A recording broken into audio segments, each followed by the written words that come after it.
तर सगळ्यात पहिल्यांदा सुरुवात करायची म्हणजे आपल्याला गुरूंच्याच स्तवनाने किंवा गुरूंचीच आठवण काढूनच करायला पाहिजे. तर त्यामुळे आपण सुरुवातीला गुरुर्ब्रह्मा गुरुर्विष्णू एकदा म्हणणार आहोत. सगळ्यांना येतच असेल, सगळ्यांनी आपापल्या घरी म्हणा. आवाज कारण मी इकडे सगळ्यांचे म्यूट केलेत, पण तुम्ही स्वतः म्हणू शकता. म्हणण्याच्या मोठ्यानं म्हणण्याच्या परिस्थितीत असाल तर तसं म्हणा, नसेल तर मनात म्हणा. गुरुर्ब्रह्मा गुरुर्विष्णू गुरुर्देवो महेश्वरः गुरुः साक्षात् परब्रह्म तस्मै श्री गुरवे नमः. हे आपण लहानपणापासून ऐकत आलोय. अगदी शाळेत असल्यापासून आपल्या सर्वांना हे माहिती आहे, की म्हणतात बाबा सगळेजण असे. तर का म्हणतात? म्हणजे लहानपणापासूनच आपल्याला गुरूंची काहीतरी एक ओळख करून दिली जाते. त्याचा अर्थच असा आहे, गुरुर्ब्रह्मा, गुरुर्विष्णू, गुरुर्देवो महेश्वरः. म्हणजे ब्रह्मा, विष्णू, महेश हे सर्वजण म्हणजे आपले गुरुच आहेत किंवा गुरु म्हणजेच हे सगळे आहेत. पुढच्या ओळीत म्हटलंय, गुरु साक्षात परब्रह्म. म्हणजे गुरु हे परब्रह्म आहेत. परब्रह्म म्हणजे काय? तर काही कळत नाही, ज्याची व्याख्या करता येत नाही, जे दिसत नाही, जे समजत नाही, आपल्या सगळ्या आवाक्याच्या पलीकडे आहे आणि जे या सगळ्या सृष्टीला चालवत आहे ते परब्रह्म आणि गुरुला परब्रह्म म्हणलं आहे. म्हणजे किती मोठ्या प्रमाणात त्यांना एक मान म्हणा किंवा त्यांच्या शक्तीची एक त्यांना दिलेली उपमा आहे आपण असं म्हणू शकतो. आणि त्या अशा गुरुदेवांना माझं नमन आहे.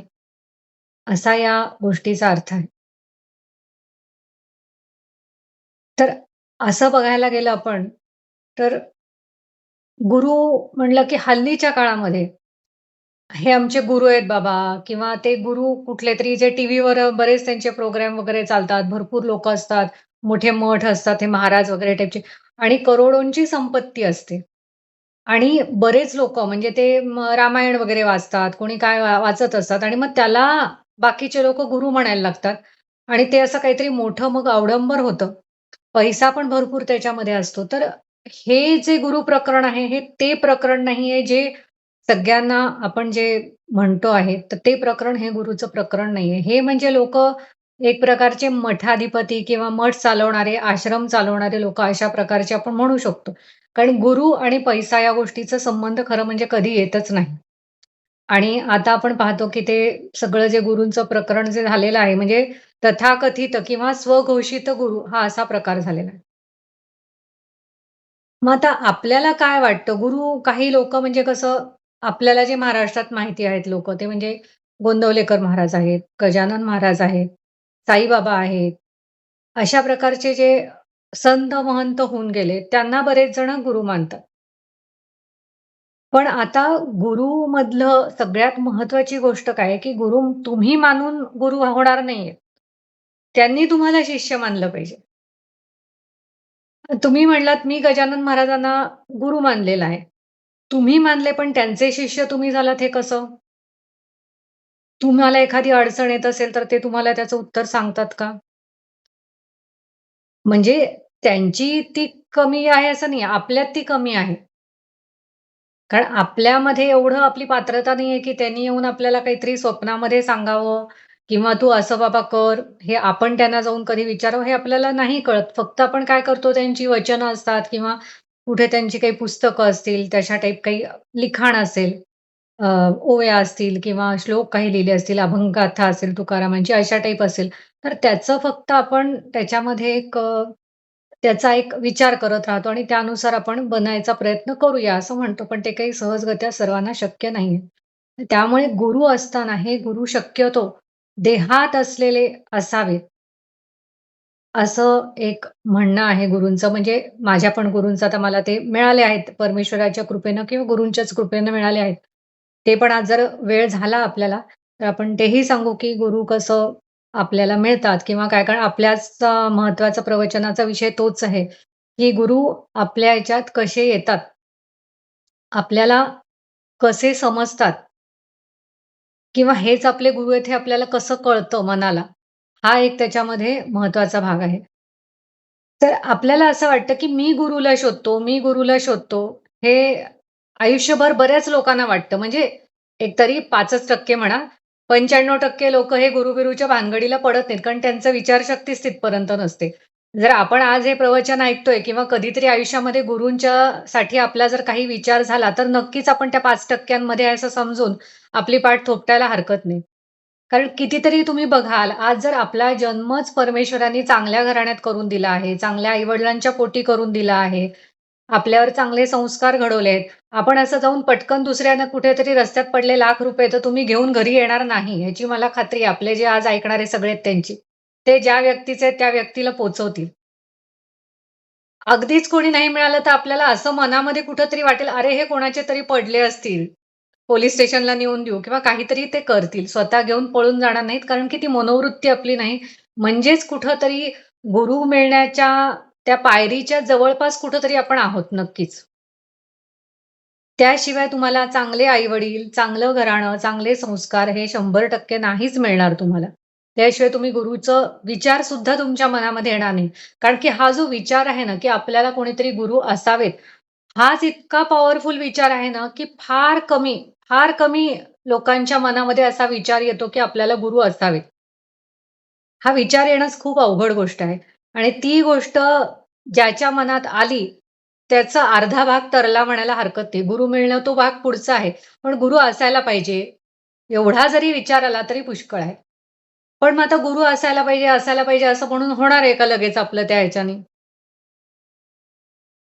तर त्याच्यामध्ये मेन काय आहे, की आपल्याला वाटतं, की मी गुरु शोधणार आहे. ही भयंकर मोठी चूक आहे आपली. आपण गुरुला कधीच शोधू शकत नाही. गुरु शिष्याला शोधतात. कारण काय, की जेव्हा एखाद्या शिष्याची तेवढी तयारी होते, त्याची पात्रता तिथपर्यंत येते, त्याच्याहून पुढे मग गुरु त्याला बरोबर शोधतात आणि ते भेटतात. मग ते कोणत्या जन्मामध्ये भेटणार आहेत, हे पण ठरलेलं आहे. आता मी म्हणलं समजा, म्हणजे आता मी एक जनरल उदाहरण म्हणून घेते. एखाद्या व्यक्तीने म्हणलं, "मला गुरु हवेत, मी या जन्मी गुरु करणार आहे. कोणीच नाही तर मग गजानन महाराज माझे गुरु, कोणीच नाही तर गोंदवलेकर महाराज माझे गुरु." असं आपण मानून झालं. ते प्रत्यक्ष आहेत की नाही आपल्याला माहिती नाही. आपलं मानलं आपण. पण तुमचे जे गुरु खरोखरचे असतील, म्हणजे सत्यातले जे गुरु असतील, सत्य हा जो एक आहे, पूर्ण आपल्या परब्रह्माचा जो मेन अंश आहे सत्य. त्या सत्याला जो माहिती आहे, की जो तुमचा गुरु, तो कोणत्या जन्मात तुम्हाला भेटणार आहे, हे सुद्धा विधिलिखित आहे.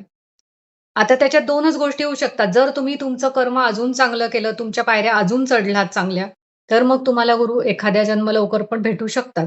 पण ते सुद्धा एक विधिलिखित असतं, की तुम्हाला गुरु केव्हा भेटणार आहेत. तुम्ही तुमची तयारी करा आणि मग पुढं गुरूंच्यावर किंवा परमेश्वरावर सोडून द्या. जरी तुम्ही एखाद्या संतांना आपले गुरु मानत असाल, तरी त्यांना असं नका म्हणू, की तुम्हीच माझे गुरु. त्यांना असं म्हणा, की माझे गुरु कोण असतील, त्यांची माझ्याशी भेट घडवून द्या. कारण काय आहे, की जेव्हा तुम्हाला गुरुपदेश होतो आणि तुम्ही जेव्हा पायऱ्या चढायला लागता अध्यात्माच्या, तेव्हा तुम्हाला भरपूर शंका येतात. तुम्हाला सांगितलं जप करायला किंवा ध्यान करायला सांगितलं, मग तुम्ही काहीतरी म्हणा, "माझ्या डोक्यात असेच विचार येतात. मला हेच वाटतं, मला तेच वाटतं." मग ती शंका तुम्ही कोणाला विचारणार?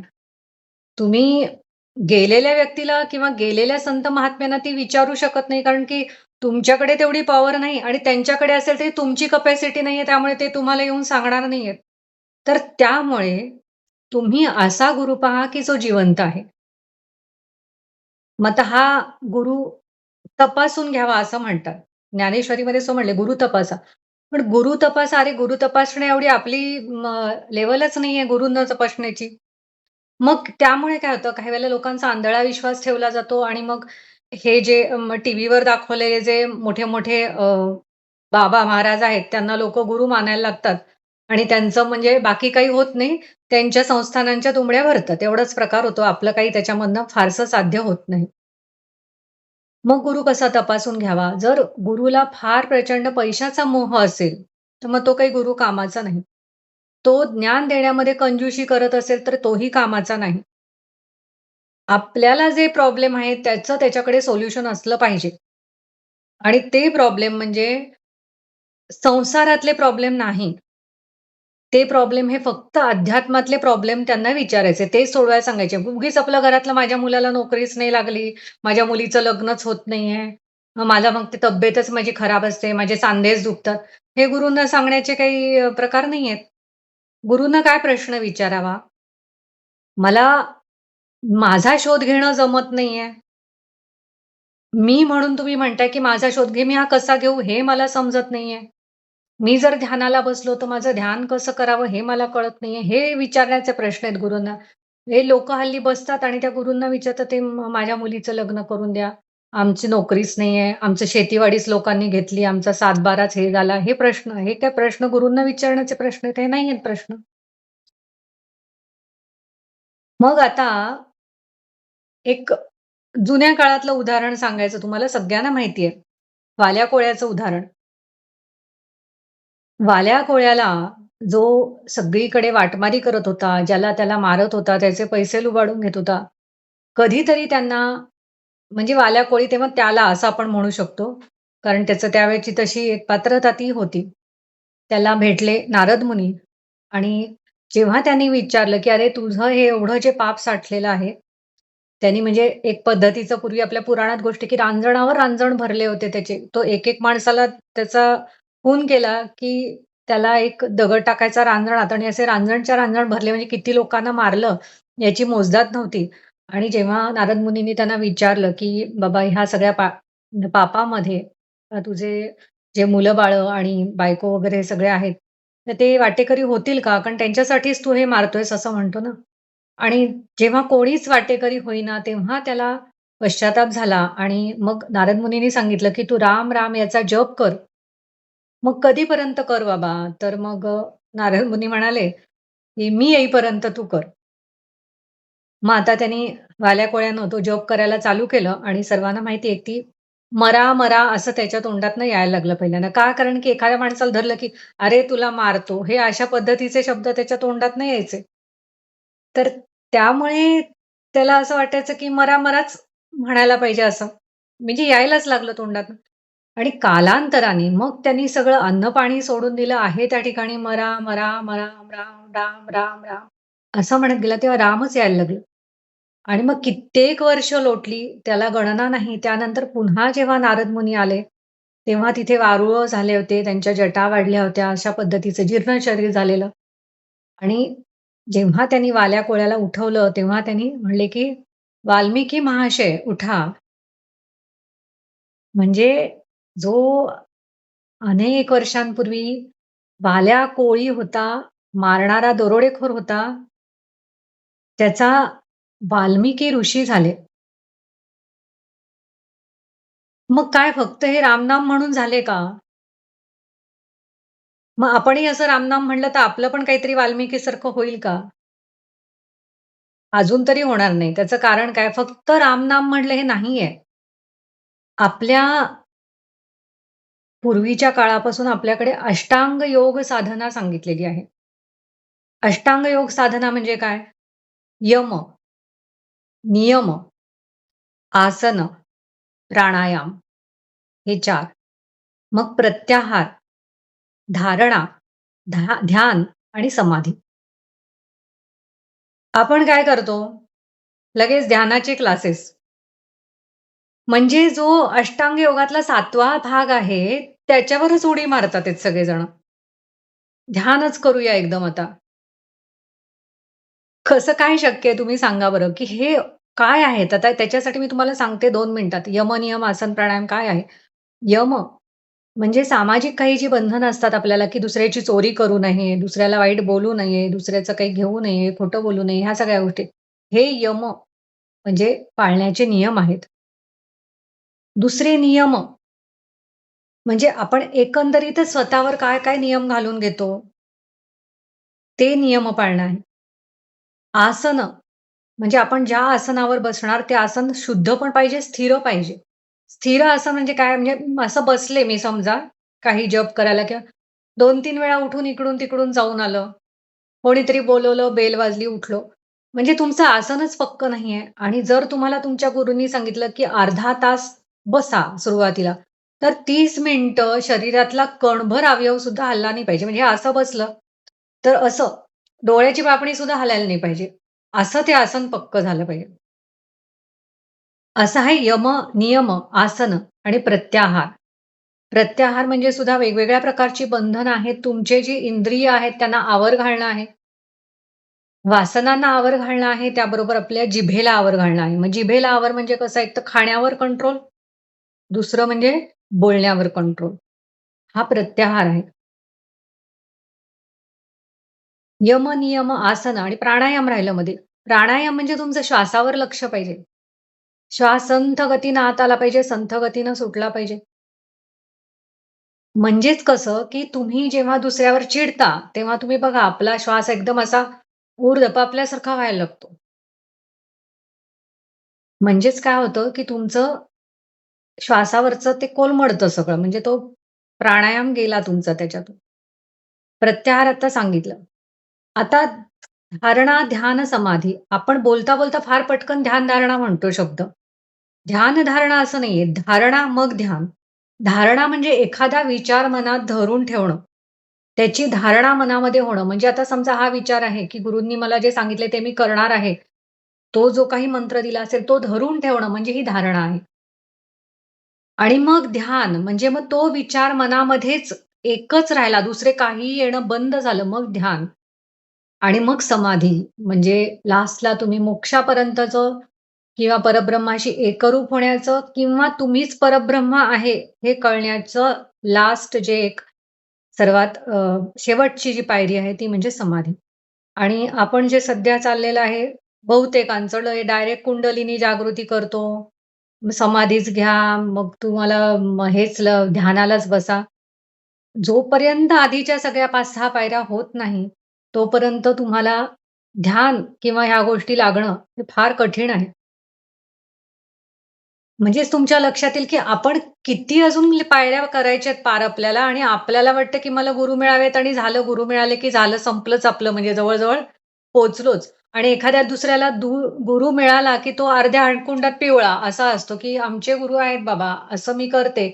मी गुरूंचं खूप करते आमच्या मी फारच करते गुरूंचं. मी त्यांना नैवेद्य दाखवल्याशिवाय जेवतच नाही.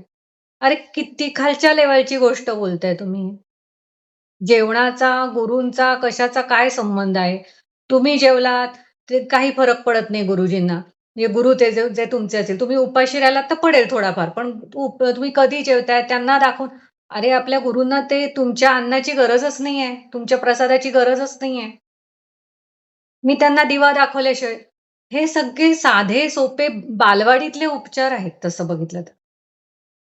म्हणजे कसं बालवाडीपासून 10वी पर्यंत जाण्यासाठी पहिल्यांदा बालवाडी करावी लागते सगळ्यांना, नर्सरी करावी लागते. ती म्हणजे आपली देवपूजा आहे. देवपूजा कशासाठी, की कुठेतरी आपलं एक लक्ष केंद्रित व्हावं, म्हणून देवपूजा ठेवलेली आहे. अगदी पूर्वीच्या काळी, की बालवाडी सगळ्यांना बालवाडीत घातलेलं आहे.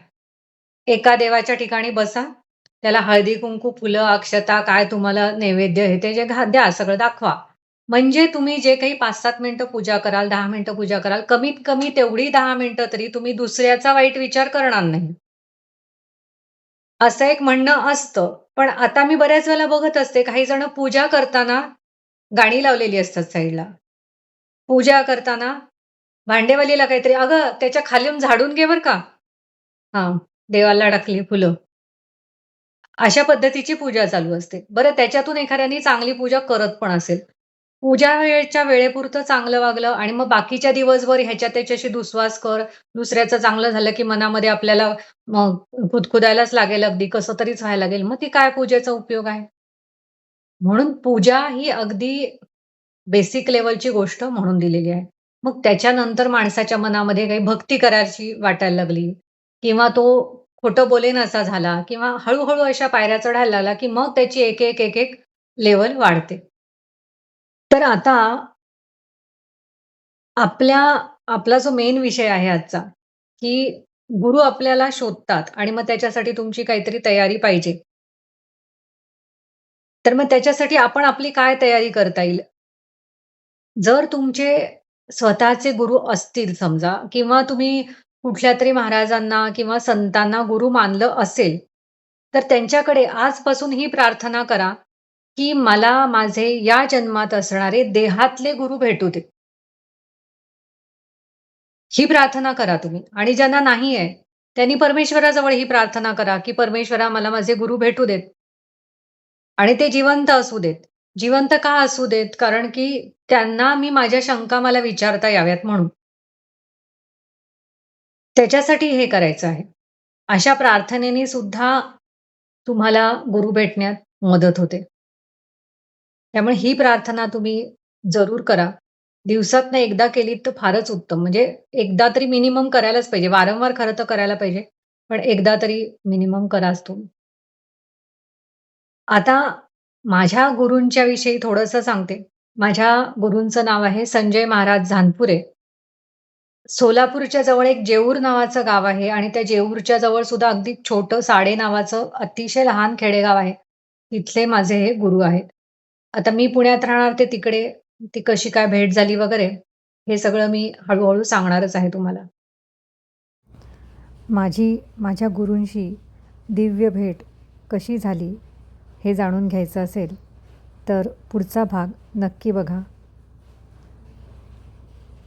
गुरूंनी घरी येऊन कसा उपदेश केला